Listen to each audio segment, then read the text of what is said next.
Well, good afternoon, everyone. It's 12:32, so we'll go ahead and jump right in. I'm going to kind of go through the presentation a little bit.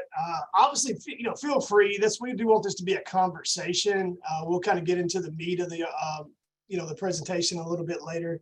Ultimately, the goal is to share really what a comprehensive, community strengths and needs assessment looks like. This came about because, I've obviously had a great opportunity to kind of travel across the country and train in different places. And one of the things that is really, really important is to understand what it really means to be a comprehensive, needs assessment. Obviously, we are in what we call off year from our CAP plans. But as you all know, the off year means that's the point at which you start the process, because it takes a whole year. So we wanted to have this training now. I want to say thank you to CSD, and I see some of the staff. I think I see Caleb on here and some of the other staff from CSD, and I appreciate their support for this training. They've been very excited about the opportunity for us to present this. So we're going to talk a little bit about wine, just for anybody that's new. And I know people didn't come on this call to hear about wine, but the ultimate goal is again, we'll get into the meat of the outline. And then we'll go through each process. And then what we'll do is we'll share this outline with everybody that's here and everybody across the network. And it makes it really easy for you to kind of have a checklist of items to hit to be able to get to. So without further ado, let's go ahead and jump right in. If you have questions, throw them in the chat, raise your hand, scream, whatever you may do. Again, this is just a conversation. So we're really excited to have so many people on today to talk about this. So the biggest thing is to just really kind of discuss, why do we create a needs assessment first, and ultimately the community action plan and the CNA, go hand in hand. And some people label it CNA, some people CSNA, which is community strengths and needs assessment. One of the things we always talk about, we talk about needs assessment. It's very important to understand that we have to talk about strengths and needs together. It's kind of like an experiment we used to do when I do needs assessment in person. We get everybody together, we have them stare at each other, look at each other, and we pair up, and everybody would look right at each other. And after they looked at each other for a while, we tell them, okay, now what I want you to do is tell the other person everything that's wrong with their face. And that's always an awkward moment for people. And they're like, well, what do you mean? And I was like, well, that's what happens when we do a needs assessment. Sometimes we focus totally on the negative and not necessarily the strengths, and we're missing the whole picture. And that's not what we're going to do. So that's not what we want to do. So it really is a community strengths and needs assessment. But for today's purposes, we are calling it community needs assessment. One thing I want to say, I do apologize for background noise. Today, they decided they were going to cut trees outside of our office. So today's that day. So here we go. Now, the CNA is a key component of the community action plan. And one of the things, sometimes we talk about them separately, but it's really important for us to understand that they are part of the plan. And the CNA is really a tool for creating that whole community information. One of the things I tell all our agencies is that you are the smartest person in your community around poverty, right? You know all that information, you have all that information, you have all that knowledge, and we're able to do that. And what we really want to do is make sure that we have an increased focus around this. And I'll tell you, nationally, I've had the opportunity to speak a lot with a new OCS director, Dr. Howard, and she has continually says there's an increased focus on making sure that there's a connection between what you do in your community action plan, what you write out, what you say you're going to do as a community action agency, and that community needs assessment to make sure that it matches. Does it make sense? And that's a constant push for that. And that has increased over the last 10 to 20 years, that we continually make sure that those items correlate to each other. And also, a big part of what you do as a nonprofit or a public agency is that you have to have a strategic plan. You have to have a plan of where you're going and make sure that those goals are clear. And so this is a big focus, not only nationally, but across the state as well, in conversations with Wilmer and Leslie, and even David as well, is to say, we want to make sure what the agencies are doing or what they need to be doing based on their information. We don't tell agencies what they're supposed to do.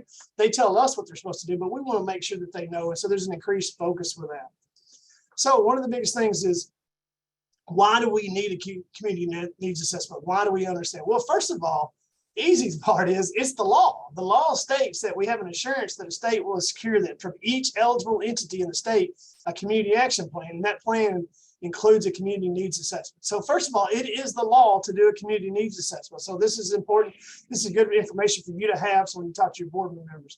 But more importantly, it's really core to who we are. When community action started in 1964, when it was put into law, it was all about local control. And so it was one of the first of its kind to say, hey, we're not going to sit here in DC and tell you what you need to do. We're not going to develop a service that needs to happen. We're going to give you funding and you're going to tell us what we need to do. So it's really core to who we are. So it's extremely important. Fast forward to 1970, the OEO instructions said they must develop a long-range strategy and short-term plans for using these resources. So again, you can't just say, hey, we have this money, we can do whatever we want. That is true, but you have to have a reason for making those decisions. It can't just be, this is what David Knight wants to spend the money on. So that's really important. Now, a little background around this is the CNA and ROMA. We talk about ROMA, we talk about ROMA reports in the past, and what is ROMA? Well, ROMA is that performance needs assessment process, that performance management process, and part of that process really is that needs assessment. Ultimately, one of the biggest things that we talk about is maximum feasible participation, and this is how we hit those goals around maximum feasible participation, is that needs of community residents and really understanding that.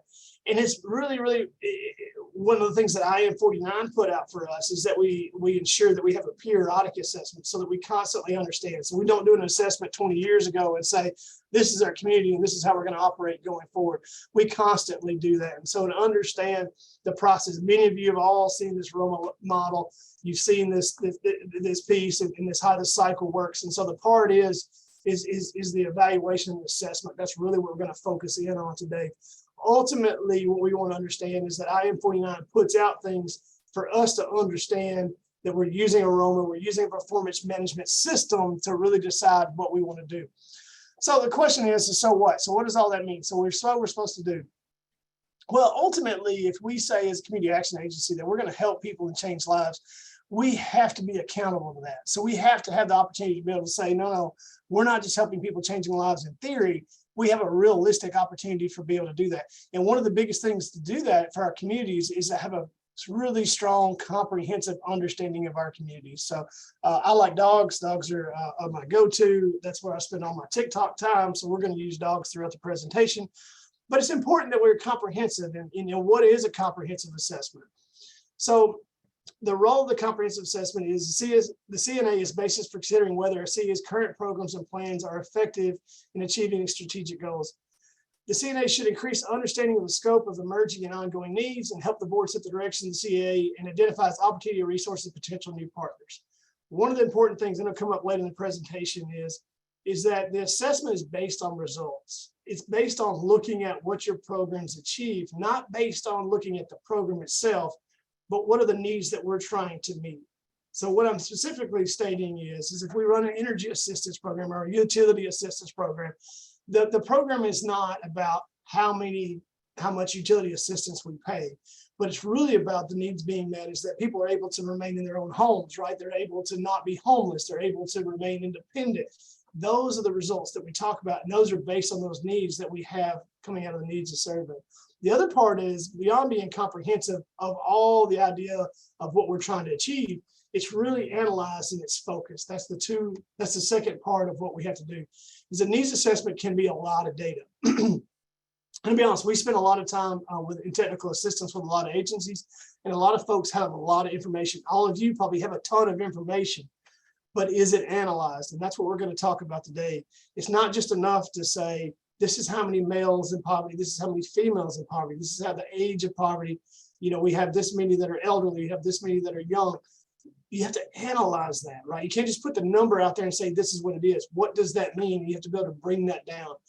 And that's what's really important. The other part is that it's focused. At the end of the day, you have to make a conclusion. You can't just put the information out and say, okay, here's all the info, we've analyzed it, and here it is, and that's it. No, it has to be focused in, because here's the reality of it. We understand that CSBG is a drop in the bucket for what we need to do to work with poverty. We understand that it's dimes for $1 million program that we need. It's really dimes to dollars. And so that's really, really important for us to understand that we have to be focused. We can't do everything for everybody, and we all understand that. So let's get to it. So first of all, we're going to talk a little bit about the process, and then, like I said, we'll get into the meat of it, and then we'll actually share this document so everybody can use it kind of as a checklist as to what we need to hit to have a comprehensive needs assessment. So first thing that you should do is analyze your last survey.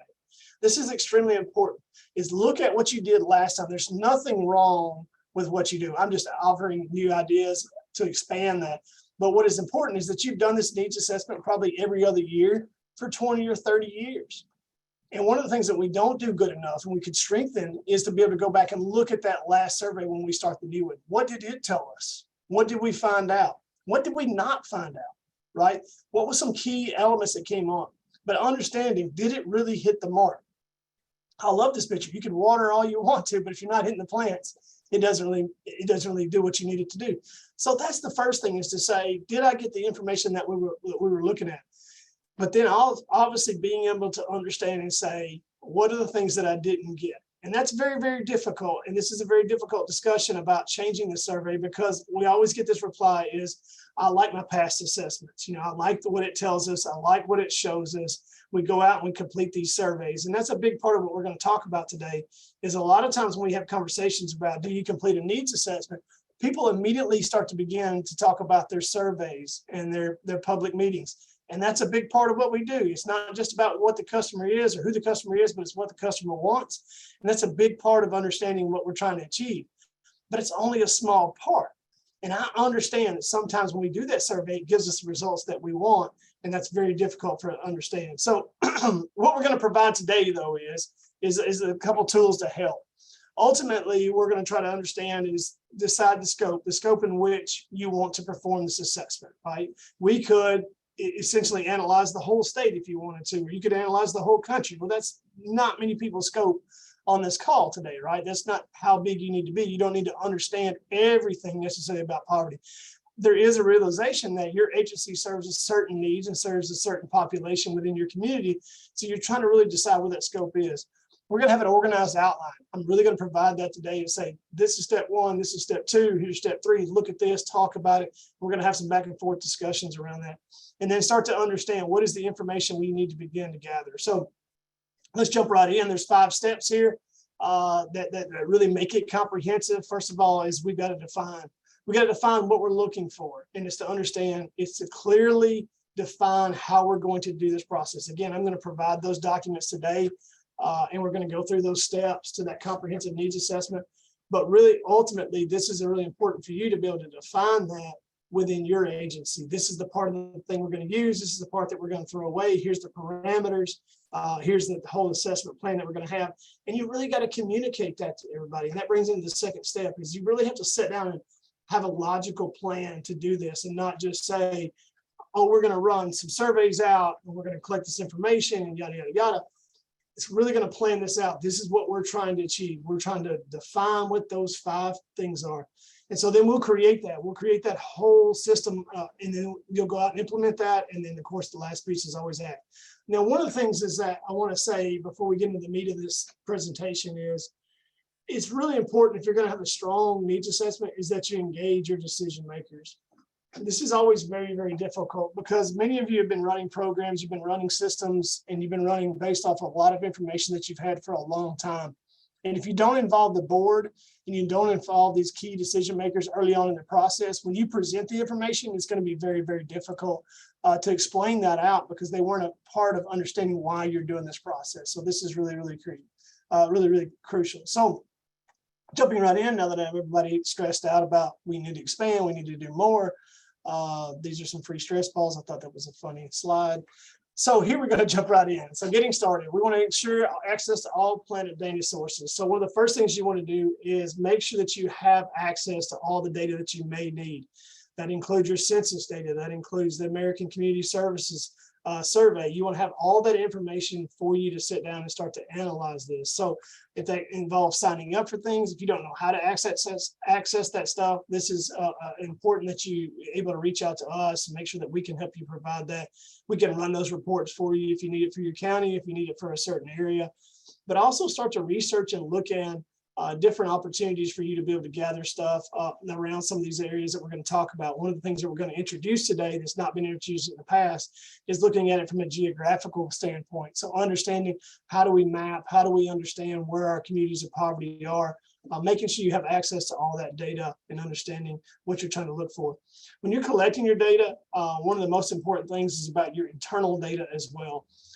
If you don't currently have systems that talk to each other and you don't have an integrated database, It's making sure that you take time out to try to integrate that the best you can, to look at that information. So if you have 5 different programs and they have 5 different databases they use, before you start collecting that data and understanding that information, you have to make sure and integrate that so that you're really talking about a person. You're not just talking about a set of services. You're not talking about a system in which I may be talking about the same person 5 times in 5 different programs. And so then I assume that that person is a much bigger part of our poverty population than they really are. If they're just one family and they receive 5 services, then you want to count them as one family. You want to understand that when you're really looking at the needs assessment, you're starting to dive into who people are. One of the biggest things on this slide, if you get nothing else from this presentation today, this is really important. Organized by single issues, group by indicator, not source. So again, group by indicators, not sources. So one of the things, when you start looking at your data, you start saying, well, these are all our families in LIHEAP. Well, obviously the families coming in for LIHEAP are the ones that you're going to market to. That's the ones that you talk to. So when you say, oh, all our families are on fixed income and they're elderly, and then you say, okay, where did you get that information? Well, that's from our LIHEAP program. Well, where do you advertise your LIHEAP program? Well, we advertise it on Facebook. Well, guess what you're getting? You're getting that same population from a constant basis. One of the things when the last agency I was in, when they first were doing the needs assessment, I'd say, well, where do you get majority of your feedback from? They for our senior centers. Well, of course, they're going to the senior centers to get their feedback, and that whole source of information was providing the same continually, programs, right? That was the same ones that they kept getting the feedback from. That's the same ones they kept getting data and information on. So again, it's really trying to indicate who people are and understanding who they are, and not necessarily just defining by the source. So make sure we integrate that. So what I want to do before we jump right into that, because we all understand that, is I'm going to share another screen here. So let's jump in right into the whole needs assessment process. And I want to take a little while, and we're going to go step by step here. And then I'm going to send this out. Everybody will have exactly a copy of this outline. So we want to go through this. This will be a part of the conversation today. And please raise your hand and ask questions if you have questions that come up about what this means. So we're going to jump right in. So the first part, of course, you'll do an introduction, and then I always add in the methodology. So usually I talk about Roma and understanding the process and understanding what we're trying to collect, and understanding that this is a comprehensive needs assessment survey. So the first thing that you want to do in your needs full of needs assessment is the demographic data. And we divide this up into 2 different areas. First of all, we look at the service area. So if you have a county, when you serve one county, that would be your census data. And these are all the topics that we want to look at. We want to look at age, we want to look at gender, race, family status, income, housing, education, employment, transportation, nutrition, childcare, health. And then you'll see here, there's a summary of that. So again, we want to look at each one of these areas, and this is based on the family. So again, this is not community level, this is family level demographic data. So what we want to know is what is the average education? So my last needs assessment from my last agency, I understood that majority of our families in poverty had a high school diploma, but they didn't have anything else. They do. And that's important. That's important to what we do. We want to understand their employment. I understood that the majority of the families that we worked with, guess what? They had a job. Most of them had multiple jobs. Those jobs were way underpaid. So understanding education, employment, understanding transportation. Do they have cars or do they not? And this is totally based on that census area data. Caleb, you have a question? Yes. Would you mind zooming in a little bit on your document? Mm-hmm. Are you able to? I believe I can work that. I'm not. There we go.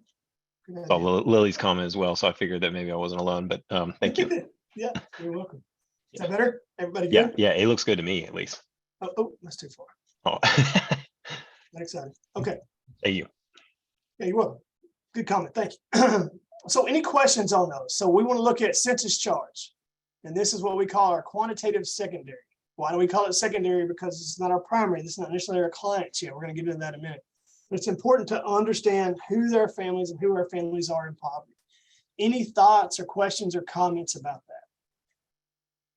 So our first and foremost is establishing who these folks are. What is our nutrition level? We talk about nutrition. How often are they able to pay for food? How many of them are on food stamps? How many of them rely on food stamps to pay for that? How many folks do that? I know I was down in Slow County doing some work with their strategic planning. And one of the things when they looked at their families was, obviously really interesting is that how many families lacked access to food, how many of those did not have enough money to pay for their food, which is really wild overall in California altogether, right? Because we grow so much food. They grow so much food. But one of the things they brought out is understanding that they had one of the fewest amount of people on CalFresh. And so that was just a really interesting gap in being able to identify their folks and their folks needing help. They realized that they really lacked opportunities to meet their nutritional needs. So childcare, understanding, do they need childcare? So the majority of the folks that you served, the majority of the folks I used to serve in my last agency, we understood. Majority of the folks in poverty had children between the ages of 3 and 12. That's a big deal, right? That may define how you run your programs. It may change things up. So that's extremely important. The health of your folks and understanding what is it, the common health need. One of the biggest things that we had when I was in Mississippi was obesity. We had a ton of obesity. We had to create programs. We had around that and ultimately making sure that we meet that gap and understand those folks. So it's really understanding all the people. And then the second part is the customer served quantitative data. This is quantitative primary. So we talked about secondary. We talked about everybody under the sun that we could possibly serve. The second part is the actual customers that we do serve. So one of the key things to this, we talked about having a database integration and understanding that is looking at a person as a person and not as a client. And what I mean is making sure that if we have 5 different databases that we understand who those people are. So one of the things that we're trying to do is do all these same exact things. Now, one of the things we used was a family well-being assessment. So this was 10 different areas that actually covered all these areas right here, which is, income, housing, education, employment, transportation, these type of things right here. And we assessed every family that came in. And this is extremely important because it's not about what need that we're meeting, what need that they're coming in for, but it's what needs are not met. And again, this is a needs assessment. So we're constantly trying to assess. Does anybody currently use kind of a universal assessment piece in their agency to gather that information?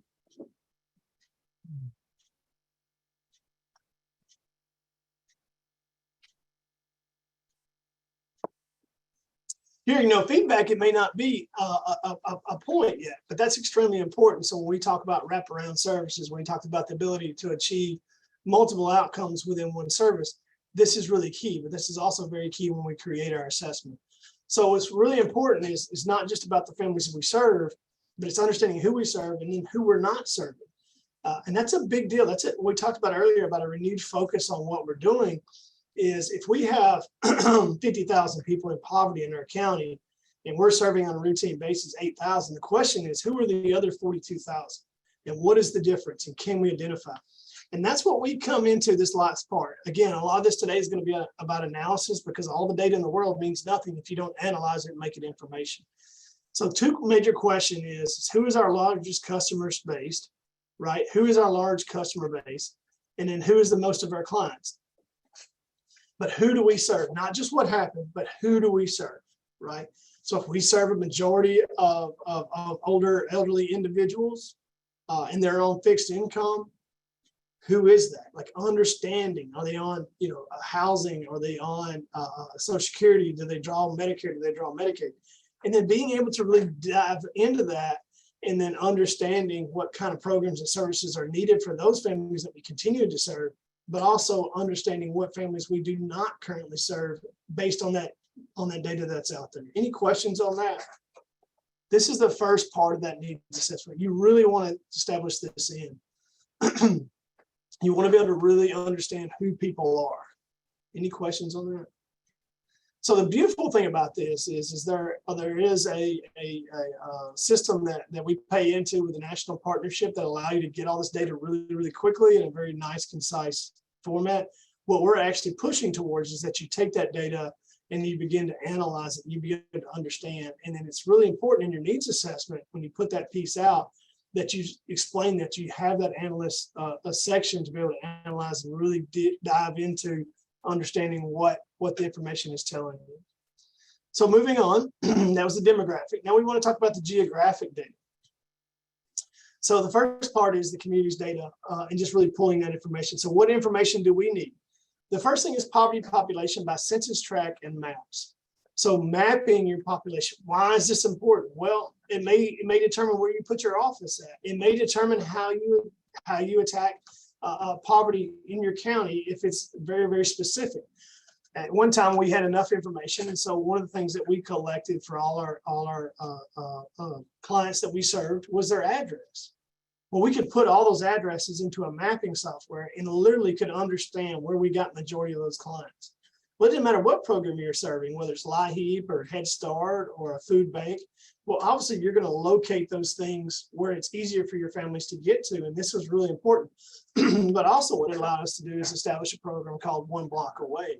And what we understood is that typically we could work on one block and give it multiple services, whether it's weatherization, LIHEAP, Head Start, transportation, and focus on that one block and make a much bigger impact than we could trying to focus on the whole community. And we understood that this block was one of the poorest blocks. We understood exactly what these folks got when they came to us. And so really honing in and understanding that it's neighbor to neighbor. And so the One Block Away program was, we focused in on this one block. And when we felt we met a lot of those needs and changed the trajectory of that block, we moved to one block away. We moved to the next one and start working on that. But we were able to do that because we were able to really hone in on the poverty population by census tract and really dive into maps and looking at addresses and plugging them into a data system that allows you to do that. So next part, housing, not stock opportunities, but typical housing situation by neighborhood. One of the things that we talk about, and we've done a ton here at Cal Caput, is arguing for the renter's tax credit. And the reason being is because we understand the majority of the families that we serve rent. It is very, very difficult to own in California. You guys probably know that. So it's understanding that a majority of your family's rent may obviously give you a different opportunity. Now, Fresno County may be different than Orange County. Maybe more people in Fresno County own their homes. And so maybe you need to look at, we need to be talking about mortgage assistance rather than rental assistance. And how do we do that? Focusing in on that. So it's really important to understand who those families are and what the majority of them look like within the community. The education and school location compared to poverty neighborhood ratings. This is extremely important. When we look at the school, we talk a lot of times about, well, this is the level of education of our families. But what you really want to know is, what is the access? So do they really have the opportunity to get a solid education? And you really dive in and look at your school ratings. And that was extremely important to us and shifted some of our work. We knew that we had schools that were rated really, really low. We know schools that have low graduation rates. We know schools that did not put a majority of their students into a college track. Well, guess what? Majority of those families ended up being families that we had to serve later on with other services. So it's extremely important to us when we started creating partnerships and understanding what we wanted to do in our community action plan is to say, we've got to hone in on this school and how do we make sure that this school has the opportunities and the resources, because if they're better and if they're able to achieve better results, then it does help our families. It helps the families that we serve. And so that's really important to understand. It's a big thing that people leave out all the time. So making sure that we understand from a community, from a geographic standpoint. Next point is employment. Now, this is going to be huge. We talk a lot about this in previous situations, but it's very, very evident here in California. I was in San Francisco last weekend, and I can guarantee you the places I went to, majority of those people that were working did not live within a decent, location from where they worked. And this is important. This is important for when you advocate. This is important for when you create systems, when you're working on economic development, to talk about that. When I lived in Jackson, Mississippi, the street I lived on, I made it very known that majority of the people that lived on the street that I lived on could not afford to go in the neighborhood right next door. Most of those places were too expensive. The grocery store was high end. The restaurants were expensive, those type of things. And that's important in that conversation. And when you're working on projects, it's important for us to understand that there's two different ways to do this. It's either lower the cost of living or raise wages or raise income for people.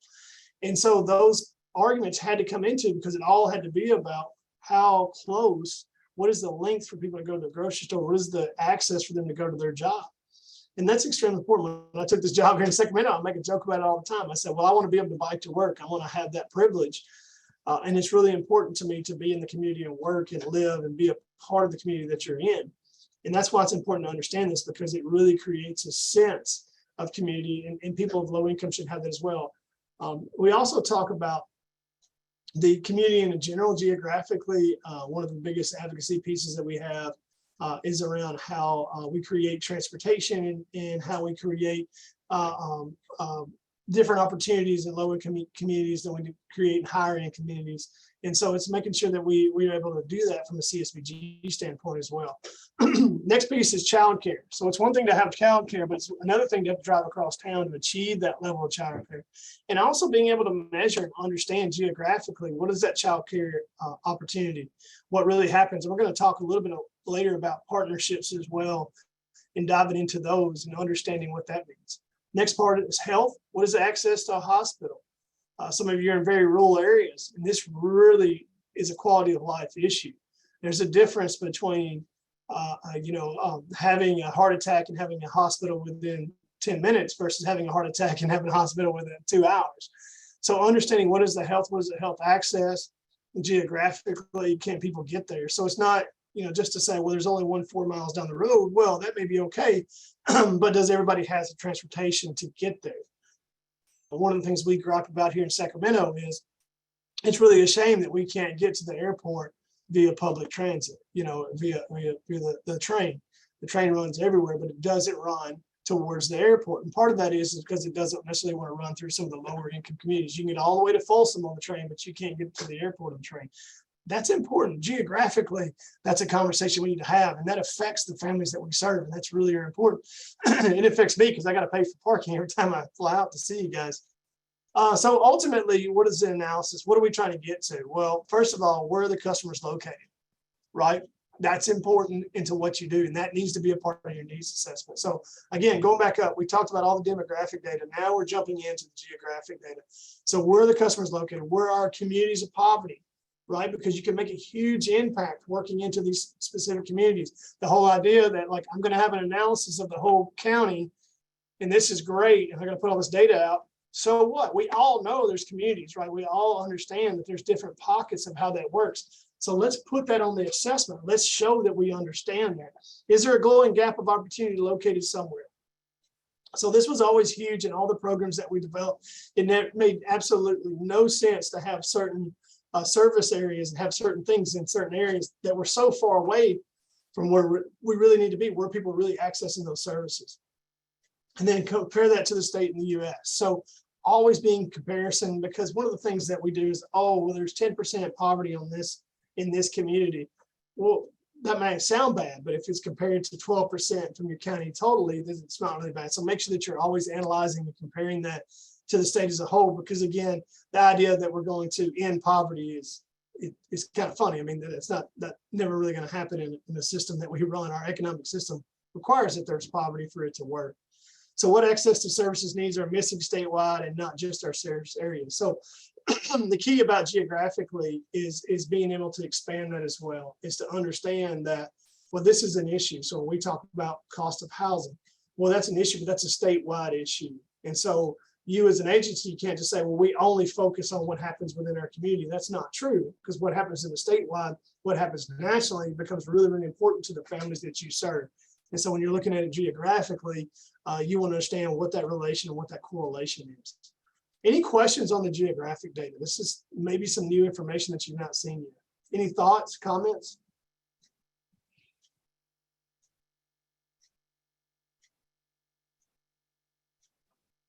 Just had a question. Yes, go ahead, Dwight. We don't provide direct services. We provide grants to grantees that provide the services. And this model that you're going through seems more for a direct service provider. Is there more information that you'll have that will help us as we find grantees that actually provide those services in the community? Yeah, I appreciate the question. The pushback on that, or the comment on that is when you're deciding who those direct service people are, those direct services and how you decide who they should be based on this information that you're gathering. So if you're the community action agency and if you're a public agency and you sub-grantee all that off, then those selections as to how you're deciding we're gonna fund this nonprofit to run a food bank, the question becomes, why are you deciding to do that? And the pushback is always, well, we've always funded Joe's food bank down the street, and that's been very successful, or Bob's employment program. The question comes into, why are we funding those? And then the second part is the accountability of that, is to say, these are the families they're supposed to be serving. So if a subcontractor comes to you and says, hey, we're running an employment program based for you guys, and based on this information as to where those families are, and also exactly the demographic data of these families, and they're not meeting that, they're not serving that information, they're not providing that correct service to make that happen, that's where you would step in as the grantor and say, we have a little bit of concern. You're offering an employment program that gives you job skills, but you're not offering transportation, or you're not offering childcare as a part of that program. And this is why it's not working as well as it should, because based on our needs assessment, based on our information, these are the families that we have. Does that make sense? Yes. Yeah. So that's really what we look at when we start saying, I'm going to put in my community action plan and we're going to select these 5 places. It really needs to be based on, and it needs to logically make sense, because here's the information that we gathered. Here's the information we know about our county and where we're at. Great comment. I appreciate that, Dwight. Any other thoughts, questions so far? The next piece is our trended data. One of the things we've got to expand on is being able to have a comparison to what happened 2 years ago. What has shifted? What has shifted from the census last time to the census now? Right? It's extremely important to understand, how do we trend? How has the county changed? How has our communities changed? So really being able to analyze that. And then from there, being able to project out in front. It's not just enough to say, we don't want to be reactive to poverty. Like, we don't want to understand that, like, oh, this happened, so now we're going to run this program. It's, what do we see happening? One of the things that I'm traveling around a lot of your communities, a lot of you are very aware as to the things that are changing within your community, whether it's becoming a more populated or less populated. We know in Sacramento, and I know I keep talking about it, is that we're getting a huge amount of the population up from the Bay Area that has moved in, and it skyrocketed our rates. Sacramento had one of the highest rate of increases in rent. That's important for us to understand, because that is going to change our overall housing structure for all the families that we serve in this community. And again, I don't serve them directly, but we should understand that that's a projection. That's knowing that's part of what's going to occur. That's happened in a lot of your communities where people are moving into your communities out of the more expensive areas. That's important for us to understand.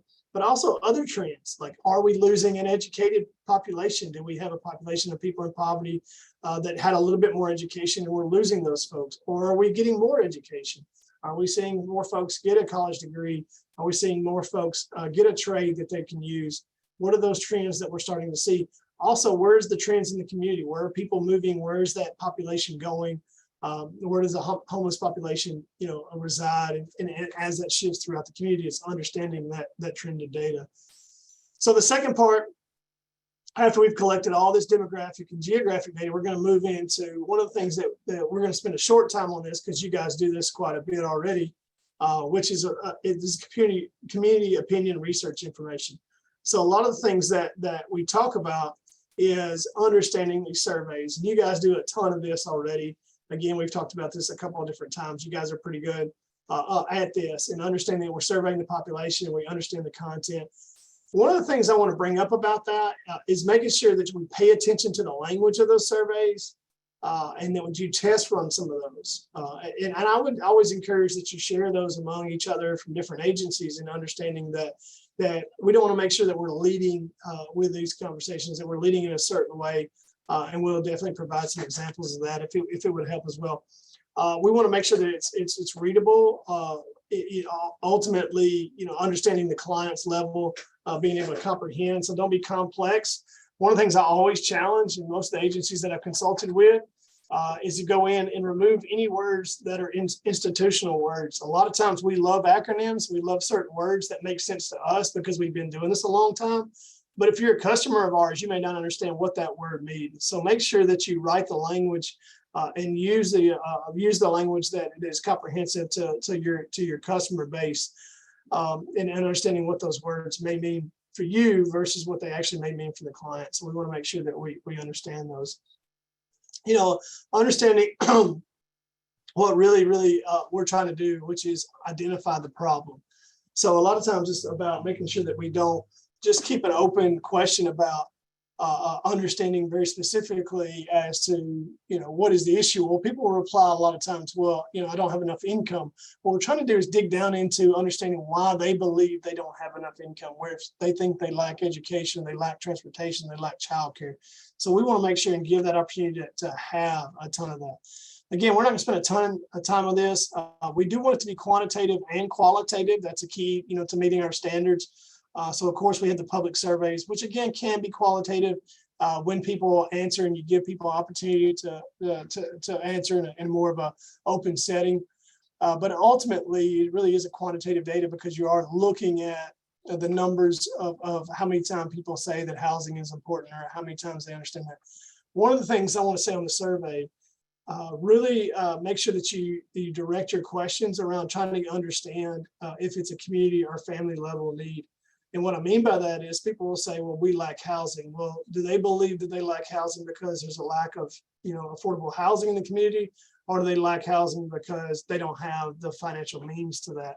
And a lot of us know that answer. We feel like we know that answer, but it's really important that they are able to communicate that as well. Because again, if not, you can go out and create or fund a program that does 8,000 house vouchers, but house vouchers don't mean a hill of beans if you don't have the actual houses for people to live in.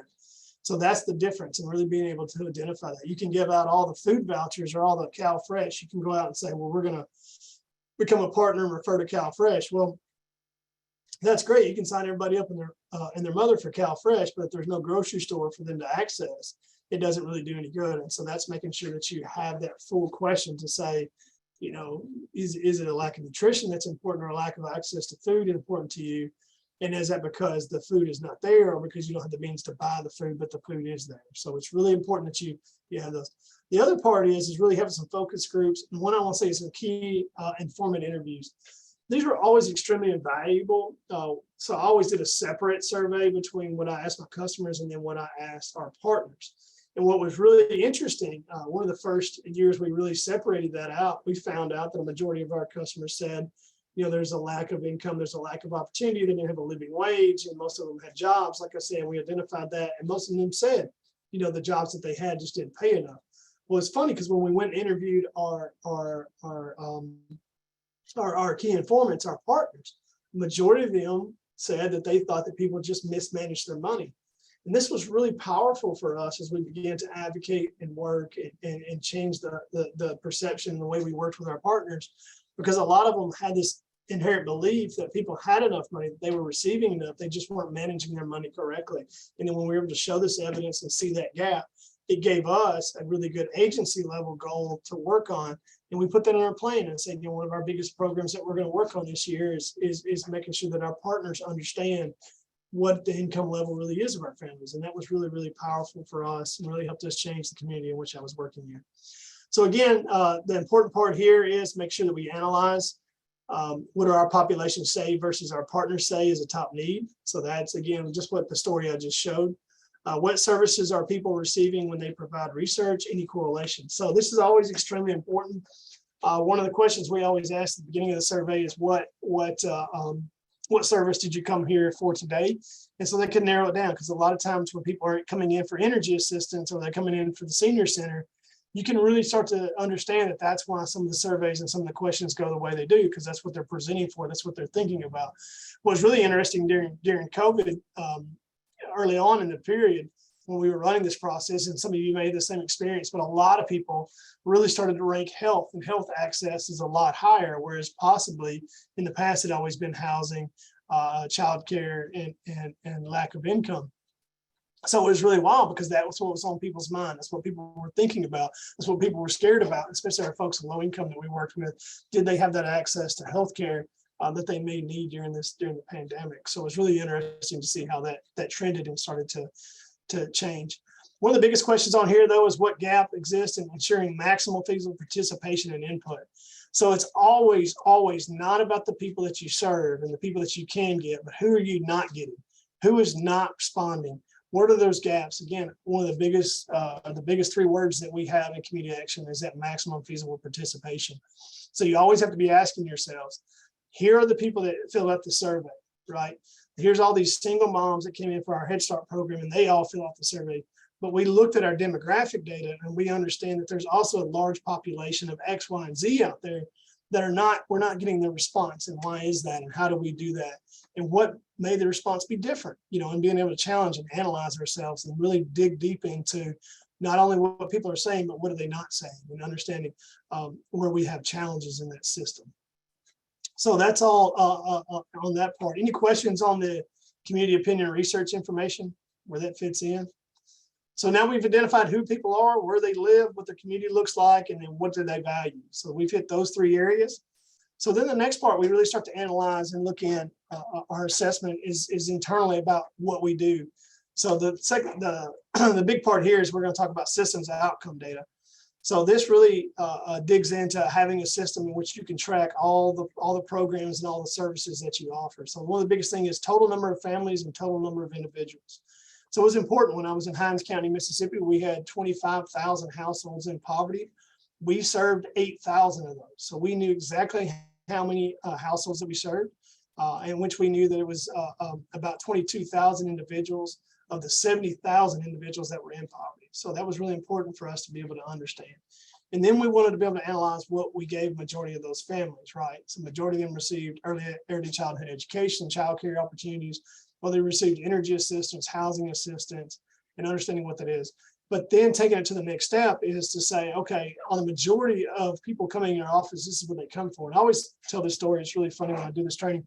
I spent a little time working for NASCAP and I was in DC, and I'll never forget, I was in a federal meeting and a consultant walked in and she said, "Hey, David," she said, "when people walk into your agency looking for a job," and I said, "Well, all due respect, let me stop you right there." I said, "Very few people walk into my agency saying, 'Hey, I'm here to have a job,' unless they're applying for a job to work for the agency." She's like, "No, when the customers are coming in to look for a job." I said, "I don't know what agency you work at, but I even worked in Workforce Investment Act, and they still didn't come in looking for a job. They came in looking for a specific thing, and hopefully we could help them to that point, but that's not what they presented at." And that's really important. That's important information to have because it does change the way in which you work. If you go out here and say, "Well, we're only going to sell trucks, but everybody's buying cars," it's not going to be a very successful system. And so when you're doing an assessment, this is really, really important, is to understand, why do people come into our offices? Who are they and exactly what are they looking for when they get there? And then the second part is referrals, is understanding where we were sent and how many of those we refer off. Second part, I'm going to talk about referrals, and we'll talk about that later on in the assets part of the needs assessment as well, is how well those referrals are. And this is a very, very important thing. And Dwight brought up about, having subcontractors. Well, one of the questions is if we have multiple subcontractors and they're out there, and let's say we have 10 of them, well, if they're doing work, how successful are they? What are the outcomes that they produce? Not just necessarily the outputs, not how many families they see, but what are the changes that they have? So when someone comes and we maybe refer off for early childhood education, does that child actually receive early childhood education? Are they kindergarten ready? When they get to that point, are they hitting the standards that they need to be considered kindergarten ready? And that's really where we start to dig down into understanding what are our needs and what are they happening. And if they don't happen, if those successes aren't there, what are the gaps? So one of the programs that we used to refer to was a job training program, and constantly failed. One of the biggest things that they failed on was transportation. Most of the families would show up, or these individuals would show up, they'd have this job training, they'd do it really well for a couple of weeks, and then after a while they'd fall off, and it usually came into transportation. Well, what did that tell us? Well, that told us that we need to have a stronger partner, we need to have a stronger system that ensured that these folks had transportation and backup transportation options ever before we worked with this partner. And that was really important. And that really allowed us to logically make sense when we wrote our community action plan to say, hey, we're going to take a portion of our dollars and make sure that we partner with this transportation organization that can provide this transportation, because it's really killing our outcomes. It's really not allowing us to be successful in understanding that. One of the things we talked about earlier was having that family well-being assessment. And of course, I can share that with anybody. It's just the 10 areas of what it logically takes to have well-being as a family. One of the things that we do, we always did an assessment, a baseline assessment when everybody walked in the door. And then we assess people either after a service or after follow-up time after the service within the year. Some of them were 18 months later, 2 years later.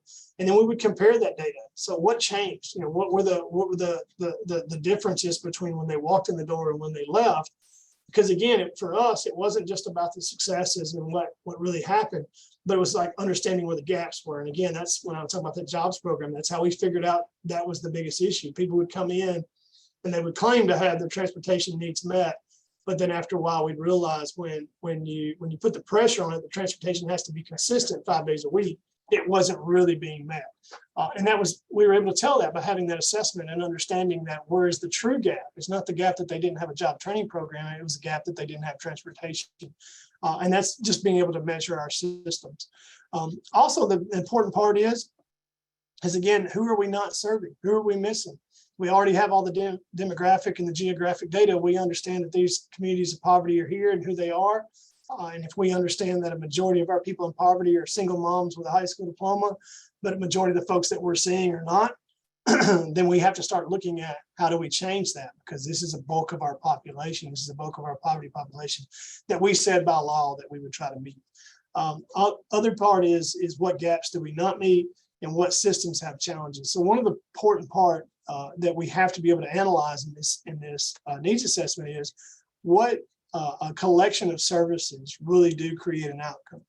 So if somebody walks in our door and we're able to give them early childhood education and childcare for their children, we're able to give them energy assistance, we're able to give them housing assistance, we're able to give them a transportation voucher, CalFresh, and then we sign them up for Medicaid, and that's the outcome that we have, then that changes how we do our process. But it also changes where we spend our CSBG money, which may align us to make sure that we have referrals and make sure that when we write that community action plan, that we're like, hey, by the way, you can't just say we're going to have this job training program. We've got to have all these other 5 things that have to be met either through us or through a partner, or we're not going to have the successful outcome. And we know that based on this, analyzing the information outcomes that we have. Any questions on that? Any questions on the systems outcome data?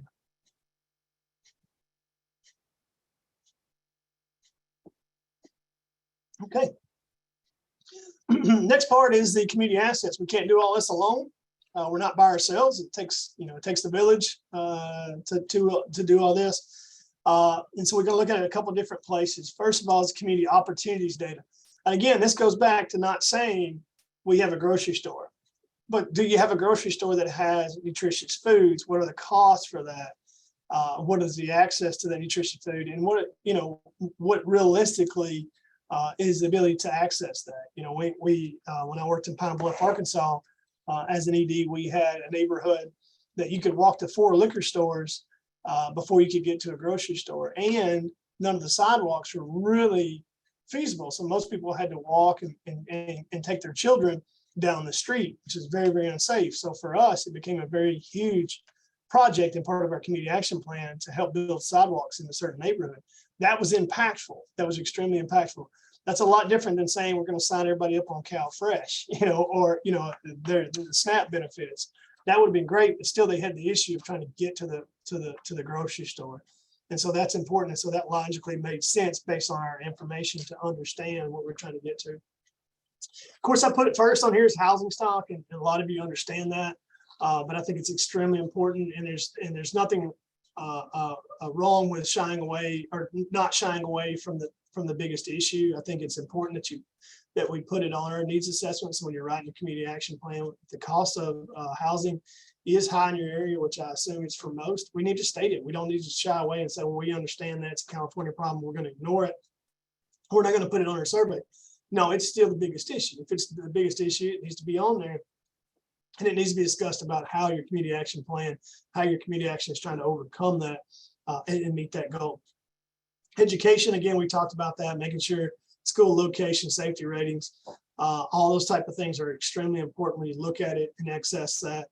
When you're making sure that the kids have access to schools and they have access to quality schools and such and so forth. So ultimately you want to understand that how do these match the data, how do these match the gaps, who's filling what need, and you need to write that out in your community action assessment. So one of the biggest problems, biggest disagreements I ever had in community action is I had a lady say, well, you shouldn't work on something that's not in the top 5 of your needs assessment. And I said, well, that's absolutely false. I said, you working on it is not the plan. Making sure the need is met is the plan. So if somebody in your neighborhood or somebody in your community is meeting that need and they're doing it really, really well, I'm not going to compete with them. I'm not going to try to go out and create another whole program. I'm just going to empower their program. And Dwight talked about, our subcontractors, that's where it comes into the measurement of these folks are doing this and they're doing this really well. And here's the outcomes. And this is the standard that we think. We've all had that. I've had partners where we referred to for a long time and the successes aren't there, the results aren't there, the accountability doesn't happen. Then guess what? We will start creating something different and we'll let them know. We'll say that partner's not reaching what they need to reach. They're not having that outcome and that's their responsibility to do that. And so understanding where those are and being able to analyze that. And you can see it says referral success measurement. So keeping track of those referrals, how many people do we send over and how many successes do we have, all that. So we have all this information. What does that mean? Well, 2 big things that we need to make sure is on the conclusion. Some people put it at the front of their document. I put it at the end sometimes. 2 biggest things you have to come out of this is the causes and conditions of poverty. So that is in our standards, is making sure that we label that out. So you take all this information and you say, okay, currently in my communities and our counties, the places that we serve, this is what's causing poverty. This is what's causing our folks to be in poverty. And then the second part is what are our current conditions and having an analysis of that. And that shows that you're able to take all this information and comprehend that, because that is going to crosswalk into your community action plan. So when you have all this information and you analyze it, you bring it down to these 2 areas, then you're able to go to your community action plan and say, these are the areas that we're working on. These are the areas we're not working on because these are already met by other partners. And these are other areas we can't work on in the next 2 years. It's just something we're not going to be able to do, but this is what we're able to do. And really to identify that. And also I want to be very clear is we are meeting needs, we're meeting things, we're meeting opportunities that may be done through other programs. One of the things I've seen a gap in some of the community action plans that we've read for California is we're talking only specifically about what we're going to do as CSBG. That is not correct. You're supposed to be talking about what we're doing as a community action agency. So if you run a Head Start program, then you need to talk about Head Start. And that's what you're going to do. You're going to serve 2,000 families with early childhood education. And in your logic model, you think that 1,000 out of those 2,000 are going to, finish being a 4-year-old. And so 800 of that 1,000 are going to be, kindergarten ready, and they're going to test out at the appropriate level to be considered kindergarten ready. That's what you do as an agency. It doesn't matter who's funding. You are a community action agency. This, again, is not just a singular, this is what we're going to do with CSBG. This is what we're going to do as an agency. And we decided that based on all this needs assessment. What will we be able to do both with our CSBG funding, but what are we going to do as a whole agency as well, and making sure that we label all that out. So any questions on that? Any comments, thoughts? We talked about all this. Again, the biggest thing is to be able to analyze all this information. So if I'd known they wanted me to use all this info, I would have never asked for it. So I think that's really funny.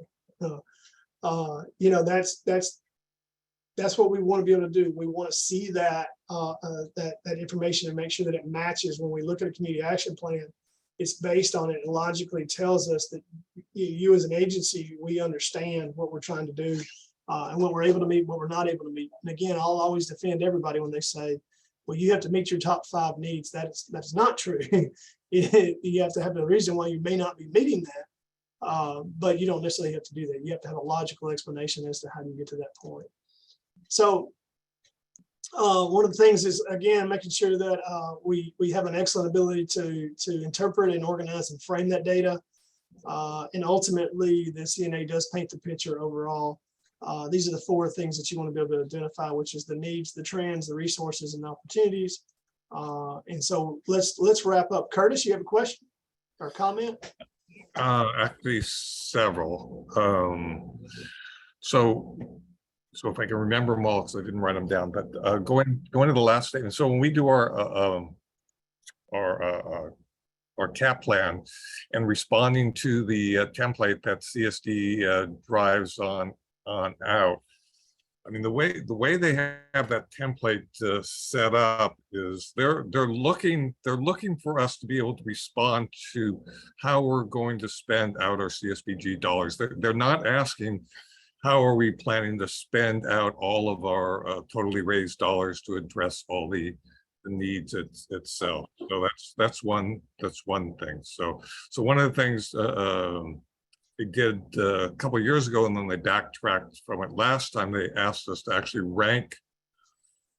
priority rank all of our programs, and that was a very interesting process. And as we went through that.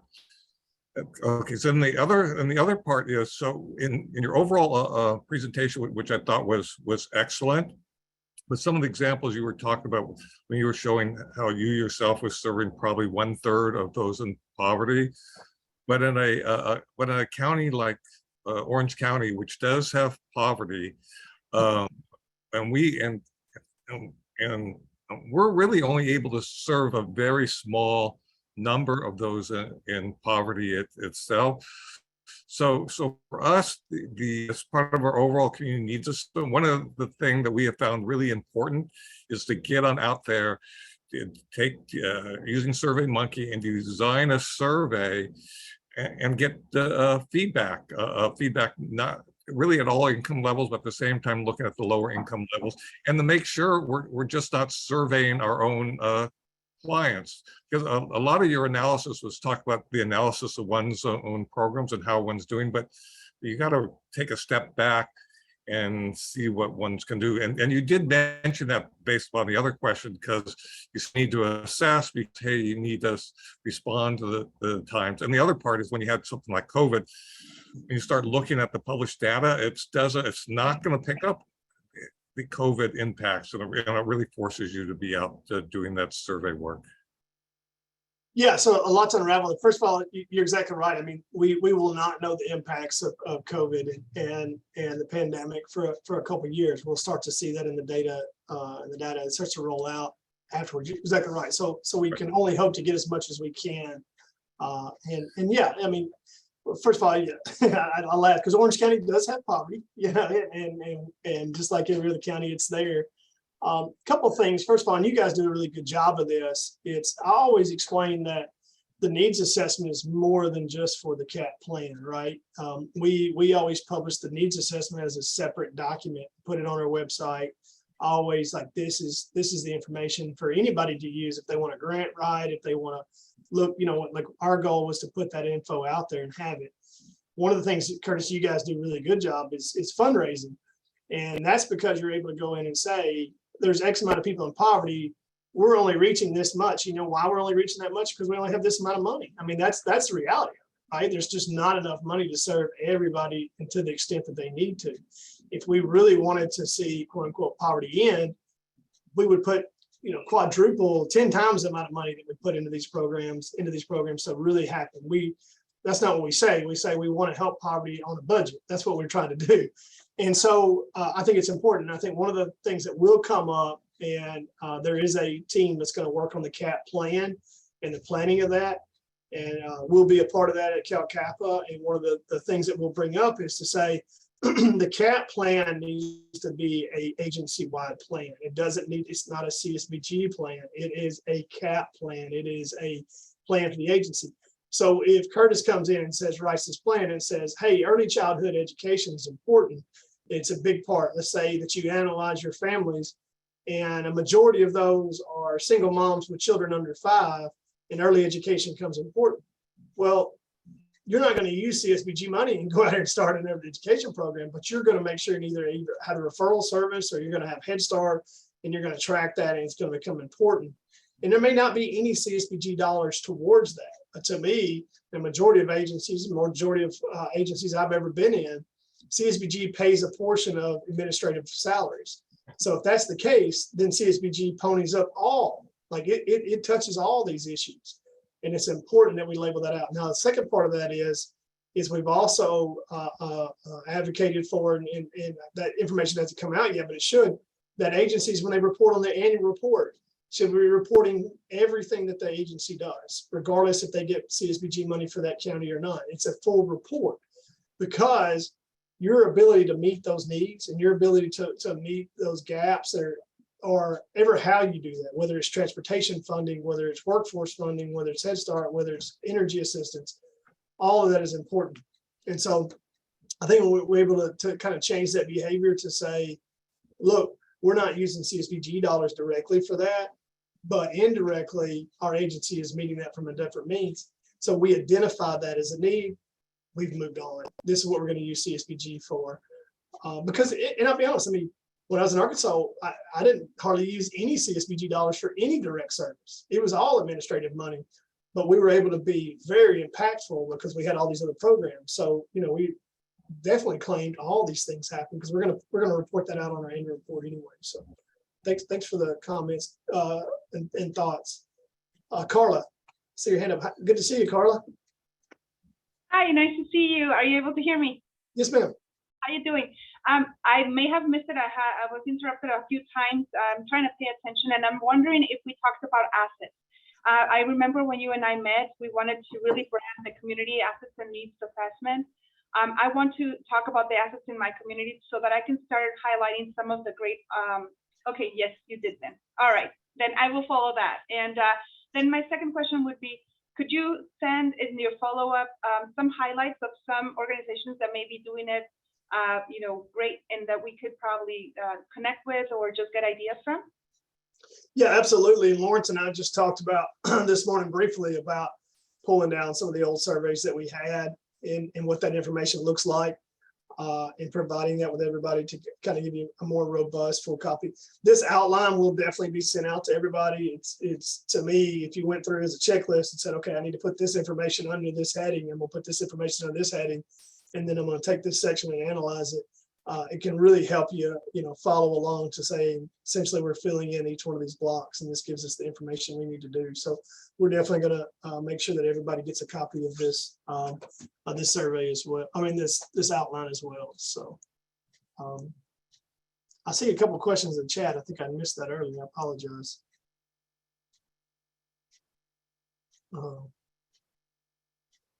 Any other questions? Carla, did that kind of answer? And Curtis, did you have a follow-up? I want to make sure I don't skip that. I guess the thing I was going to say, David, and I'm trying to read through it quickly, but I think one of the assets that we can start showing up is some of our partners. You know, in the outline, I don't see partners, but yeah, it says other partnerships, but maybe like the actual established partners that are really making a difference, giving them a highlight in how they're fighting poverty with us would be a good way to introduce them into the work and make them feel part of it. Yeah, I think it's a wording. I always call it community opportunities, you know, which is those partners. And you're exactly right. And to Curtis's point, like I even put that in our community action plan. Like I would say, here's the top need. Like, I mean, and honestly, like when I was in Pine Bluff, Arkansas, we were a tiny agency, you know, rural Arkansas, and it didn't have a ton of money. Housing was a big need to build it. Well, we had a strong housing partner, and we literally wrote that into our grant. And we put that logic model in there to say, we're going to refer 1,000 people over to this housing partner. And we hope that 5 of them, you know, become homeowners. That was a part of our plan. And they'd say, well, you're not using any CSBG dollars for that. Well, I'll pay that staff who's making that referral. That's a CSBG outcome, and they wouldn't have that referral without it. So I put that in there. So when they came back and said, well, you know, housing is your number one need, what are you doing with it? Nothing says I have to use CSBG dollars to do that. It just says I have to recognize that and have an answer for that solution. And like you said, Carla, that may be a partner. That may be a partner. And we need to address all of that so that we logically can be very, very proud and say, no, we understand what poverty is in our community, and this is how we're reaching it. This is how we're making that strategic move. Do you have something else, Curtis? Yeah, I just want to again emphasize how important we believe generating our primary data is, and our use of SurveyMonkey and being able to put into 4 or 5 different languages. It's And we've put a lot of time and effort to try and improve the way we do things on this. And again, it's quite interesting what we get back. And then earlier this year, we actually went through another process working with the National Diaper Bank. And we did well over 300 20-minute interviews with our participants that received free diapers. And as part of an overall survey nationwide where they got like 2,000 responses. So again, the point is you can learn so much by investing your time and effort into that sort of work. No, absolutely. You're right. And great point about the languages. And I think Lawrence put that in the chat too. I know we have one of our counties that has done a heavy amount of work around language and justice in general. And you're right. I mean, you start looking at some of the demographic data of the families that we serve, and you look at what you're serving, and you look at that census data about who's really in poverty, and you start to see that gap. And a lot of that could simply be a language barrier, that we're not creating a system in which people feel that they can come in and have access and feel comfortable and giving that information and stating to you that this is a need. And representing themselves as low income. And that happens quite a bit. And I think that's what's important, that we're able to analyze that. And one of the things that it can be very difficult, and that's why I kind of said it early on in the presentation, that makes people uncomfortable about when you do a full comprehensive needs assessment and start showing gaps. But there's nothing wrong with it. That's my favorite thing about CSBG. Nobody's ever said, hey, your results didn't work out, we want the money back. They've never said that. They said, hey, good job, you tried. Try again next year. I mean, that's happened for nearly 60 years now. So that's the point with it. It's that we understand and have a massive amount of data. And one of the things I want to just be very clear in the presentation, and the purpose of this presentation overall is that we really spend a lot of time and expand all our needs assessment process to really analyze our families, analyze our communities, and that understanding that the survey and what people want is a big portion, but it's just a portion of overall what we do and what we need to do on this needs assessment. It's our job to totally analyze and to really understand and be able to pinpoint that as you begin the needs assessment. Making sure that we take the time over the next year and start to collect all this information the best we can. So other thoughts? Thanks, Carla. Thanks, Curtis, for your comments. Those are great. I have one final comment. So we tried to take our community needs assessment to our board as a separate action last time around, and so our board wouldn't adopt it as a separate action. They wanted to adopt it at the same time as the CAP plan. We said, we tried to explain that, we really need to adopt this first because the CAP plan is supposed to be reacting to the community needs assessment. And so to push them both onto the same agenda is not really the point.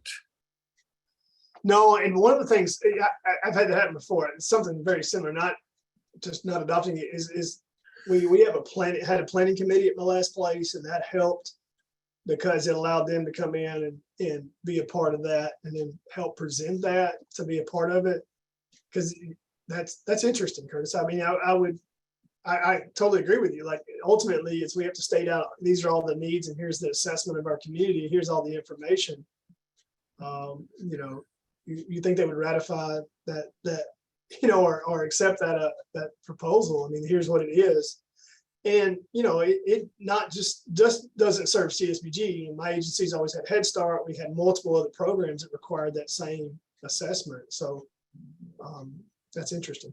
So anyway, they were approved at the same meeting. So, and what's interesting is even on the last CSD when we presented, I think they even removed separate community needs assessment approval date out of the CAP plan this last time around.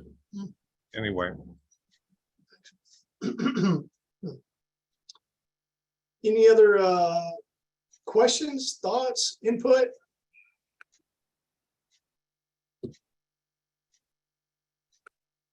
Saw Lily put in the chat that they did a 3-year comparison of their data they presented to the board. So that's really interesting.